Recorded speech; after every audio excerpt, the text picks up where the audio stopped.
जय हिंद दोस्तों, स्वागत है आप सभी का आपके अपने YouTube चैनल जीके जीएस के भंडारा पर। प्यारे दोस्तों, आज की इस वीडियो में Allahabad high court group C और ग्रुप डी भर्ती परीक्षा के लिए जीके जीएस के अति महत्वपूर्ण प्रश्नों का प्रैक्टिस सेट लेकर के आया हूं, क्योंकि आपका एग्जाम बहुत ही जल्दी होने वाला है। अगर आपको एग्जाम में सफलता पानी है तो इस वीडियो में आपको अच्छा से अच्छा स्कोर करना होगा। वीडियो पसंद आए तो वीडियो को लाइक कीजिएगा। चैनल को अभी तक आप लोगों ने सब्सक्राइब नहीं कर रखा होगा तो चैनल को आप लोग जरूर सब्सक्राइब कर लीजिएगा। इलाहाबाद हाईकोर्ट के लगातार पीवाई के प्रश्नों की सीरीज आपको हमारे यूट्यूब चैनल पर कराई जा रही है। तो पर चलिए शुरू करते हैं। पहला प्रश्न है आपके सामने कि अत्यधिक भूकंप प्रवृत्त देश है तो कौन सा देश है। तो अत्यधिक भूकंप प्रवृत्त जो देश है वो जापान है। एक का डी ऑप्शन राइट आंसर है हो जाएगा। दूसरा प्रश्न आ जाता है कि भारत का पहला सौर ऊर्जा संचालित शिक्षण संस्थान है तो कौन सा है, बताइए। तो वो पहला शिक्षण संस्थान है श्री अरविंदो अंतरराष्ट्रीय शिक्षा केंद्र। दो का डी ऑप्शन है वो राइट आंसर हो जाएगा। तीसरा प्रश्न है आपके सामने कि कौन सा तार आधारित वाद्य यंत्र नहीं है, बताओ इनमें से कौन सा नहीं है। तो हारमोनियम ये तार आधारित वाद्य यंत्र नहीं है। तीन का बी ऑप्शन है वो राइट आंसर है हो जाएगा। चौथा प्रश्न आ जाता है आपके सामने कि संजीव राजपूत किस खेल से संबंधित हैं। तो संजीव राजपूत इनका जो संबंध है वो निशानेबाजी से है। चार का सी ऑप्शन है एकदम करेक्ट आंसर है हो जाएगा। वीडियो पसंद आए तो वीडियो को लाइक और चैनल को सब्सक्राइब करना ना भूलें। पांचवा प्रश्न आ जाता है कि उस नदी का नाम जो पंजाब की 5 नदियों में सम्मिलित नहीं है तो इनमें से कौन सम्मिलित नहीं है। तो नर्मदा नदी है वो सम्मिलित नहीं है, क्योंकि ये पंजाब से होकर के बहती ही नहीं है। पांच का डी ऑप्शन है वो राइट आंसर है हो जाएगा। छठवां प्रश्न आ जाता है कि कौन भक्ति काल से संबंधित नहीं है। तो इनमें से एक लोग हैं जिनका भक्ति काल से संबंध नहीं है। तो कालिदास का नहीं है। छह का डी ऑप्शन है वो राइट आंसर है हो जाएगा। सातवां प्रश्न है आपके सामने, कोसी उपनदी है यानी कोसी किसकी सहायक नदी है। तो कोसी ये गंगा की सहायक नदी है। सात का ए ऑप्शन है राइट आंसर है हो जाएगा। आठवां प्रश्न है आपके सामने, कौन सी जैविक क्रिया पौधों में नहीं घटित होती है, बताओ कौन नहीं होती है। तो चलन ये एक जैविक क्रिया है जो पौधों में घटित नहीं होती है। आठ का डी ऑप्शन है वो राइट आंसर है हो जाएगा। नौवां प्रश्न है कि उस फसल का नाम जो कि नकदी फसल नहीं है। तो कौन सी नहीं है नकदी फसल। तो पोस्ता ये एक नकदी फसल नहीं है। नौ का डी ऑप्शन है वो करेक्ट आंसर है हो जाएगा। दसवां प्रश्न आ जाता है प्रथम रेल विश्वविद्यालय की स्थापना किस प्रदेश में होगी। कौन से प्रदेश में होगी। तो प्रथम रेल विश्वविद्यालय की जो स्थापना है वो गुजरात में होगी। 10 का ए ऑप्शन बताने वाले सभी लोगों का करेक्ट आंसर हो जाएगा। 11वां प्रश्न है आपके सामने कि एड्स का वायरस नहीं फैलता है तो किससे नहीं फैलता है एड्स का वायरस। तो छूने से नहीं फैलता है।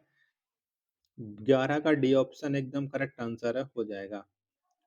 12वां प्रश्न आ जाता है कि उस व्यक्ति का नाम जिन्होंने मोंटेसरी शिक्षा पद्धति का प्रारंभ किया। तो किसके द्वारा ये मोंटेसरी शिक्षा पद्धति प्रारंभ की गई थी। तो ये मारिया मोंटेसरी के द्वारा। 12 का सी ऑप्शन करेक्ट आंसर है हो जाएगा। 13वां प्रश्न आ जाता है कि जलियांवाला बाग हत्याकांड किस वर्ष हुआ था। तो कब हुआ था। तो जलियांवाला हत्याकांड 1919 में हुआ था। 13 का ए ऑप्शन है वो राइट आंसर है हो जाएगा। चलिएगा अगला प्रश्न प्रश्न संख्या 14 है आपके सामने कि भारतीय संविधान समिति के प्रमुख थे तो कौन थे। तो भारतीय संविधान समिति के जो प्रमुख थे वो भीमराव अंबेडकर थे। 14 का ए ऑप्शन है वो करेक्ट आंसर हो जाएगा। 15वां प्रश्न आ जाता है आपके सामने कि सुशील कोइराला हाल ही में जिनका निधन हुआ किस देश के थे। वो कौन से देश के थे। तो वो नेपाल के थे। 15 का सी ऑप्शन राइट आंसर है हो जाएगा। 16वां प्रश्न आ जाता है कि निम्नलिखित में कौन लोक नायक के नाम से मशहूर थे। तो लोक नायक के नाम से किसे जाना जाता है। तो जयप्रकाश नारायण ये लोक नायक के नाम से फेमस थे मशहूर थे। 16 का ए ऑप्शन करेक्ट आंसर है हो जाएगा। 17वां प्रश्न है आपके सामने कि भारतीय अंतरिक्ष शोध संगठन का मुख्यालय स्थित है तो ये कहाँ पर है। तो ये जो मुख्यालय है वो बंगलुरु में है। 17 का सी ऑप्शन है वो करेक्ट आंसर है हो जाएगा।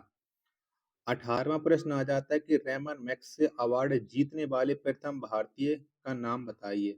तो रेमन मैग्सेसे अवार्ड जो सबसे पहले जीता था वो विनोबा भावे ने जीता था 18 का ए ऑप्शन करेक्ट आंसर हो जाएगा। 19वां प्रश्न आ जाता है आपके सामने कि सत्यनारायण नडेला किसके सीईओ हैं? तो ये किसके हैं? तो ये जो सीईओ हैं वो हैं माइक्रोसॉफ्ट के। 19 का ए ऑप्शन है वो करेक्ट आंसर हो जाएगा। 20वां प्रश्न है आपके सामने कि फूलों की घाटी स्थित है। तो फूलों की जो घाटी है वो उत्तराखंड में है। 22 का सी ऑप्शन करेक्ट आंसर है हो जाएगा। 21वां प्रश्न है आपके सामने कि राष्ट्रपति शासन लागू करने के लिए भारत के राष्ट्रपति किस अनुच्छेद का प्रयोग करते हैं? तो ये करते हैं आपका अनुच्छेद 356 का प्रयोग। 21 का डी ऑप्शन देने वाले सभी लोगों का ये करेक्ट आंसर है हो जाएगा। वीडियो पसंद आ रही होगी तो प्लीज वीडियो को लाइक आप लोग जरूर करना। चैनल को सब्सक्राइब नहीं कर रखे होगे, चैनल को आप लोग जरूर सब्सक्राइब कर लीजिएगा। 22वां प्रश्न है कि ओलंपिक 2016 खेलों का आयोजन निम्नलिखित में से किस शहर में होगा? तो ये कहाँ पर हुआ? तो ये जो था वो आपका रियो डी जेनेरियो में। यानी 22 का बी ऑप्शन देने वाले सभी लोगों का करेक्ट आंसर हो जाएगा।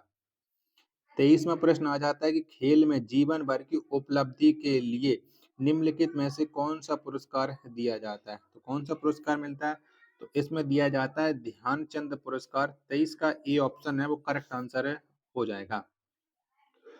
24वां प्रश्न है आपके सामने कि भारत सरकार द्वारा माने जाने वाले शक पंचांग का प्रारंभ किस माह से होता है? तो शाक पंचांग का जो प्रारंभ होता है वो होता है चैत्र में। 24 का डी ऑप्शन राइट आंसर है हो जाएगा। 25वां प्रश्न है कि दिल्ली चलो का नारा किसने दिया था? तो किसके द्वारा ये नारा दिया गया था? तो दिल्ली चलो का जो नारा है वो सुभाष चंद्र बोस ने दिया था। 25 का ए ऑप्शन करेक्ट आंसर है हो जाएगा। 26वां प्रश्न है कि कलिंग प्राचीन नाम है। बताओ कलिंग किसका प्राचीन नाम है? तो ये उड़ीसा का प्राचीन नाम है कलिंग। 26 का डी ऑप्शन है वो करेक्ट आंसर है हो जाएगा। 27वां प्रश्न आ जाता है कि निम्नलिखित में से कौन सी बीमारी जीवाणु के कारण नहीं होती है? तो इनमें से एक बीमारी है जो जीवाणु की वजह से नहीं होती है, छोटी मात्रा नहीं होती है। 27 का डी ऑप्शन देने वाले सभी लोगों का एकदम से करेक्ट आंसर हो जाएगा। 28वां प्रश्न है कि दिल्ली सल्तनत का अंतिम शासक था तो कौन था? तो दिल्ली सल्तनत का जो अंतिम शासक था वो इब्राहिम लोदी था। 28 का ए ऑप्शन करेक्ट आंसर हो जाएगा। 29वां प्रश्न है कि 2019 के विश्व कप क्रिकेट का आयोजन किस देश द्वारा किया जाएगा? तो ये कौन से देश के द्वारा किया जाएगा? तो 2019 क्रिकेट विश्व कप का आयोजन इंग्लैंड में हुआ था। 29 का डी ऑप्शन राइट आंसर हो जाएगा। 30वां प्रश्न है कि चाणक्य के अनेक विचार एक पुस्तक में लिखे गए जिसे जाना जाता है, तो वो कौन सी पुस्तक है? तो वो पुस्तक है अर्थशास्त्र। 30 का ए ऑप्शन राइट आंसर हो जाएगा।